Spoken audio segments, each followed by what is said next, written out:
Welcome to Chillin' 101. We hope this video helps. You need permission and the right account details. Start now.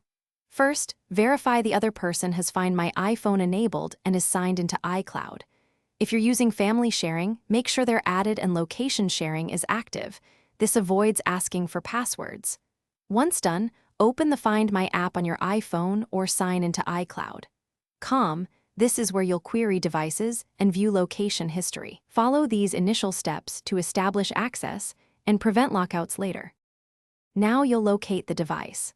In the Find My app, choose People to view shared locations or devices to target a specific iPhone.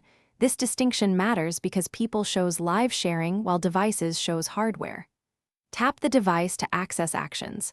Play sound helps if it's nearby, Directions opens maps for navigation, and Mark as lost secures the phone. If the device is offline, enable Notify when found and review the last known location so you know where to return when it reconnects. Finish by securing the device and choosing recovery steps. If it's truly missing, use Mark as lost to lock the screen and show a contact message. This protects data while you attempt recovery. Only choose Erase iPhone if you must prevent access and accept that you'll lose Find My tracking. If the device doesn't appear, make sure the owner is signed into iCloud, has location services, and Find My enabled, and that the phone has power or network. Those checks fix most issues. Thanks for watching.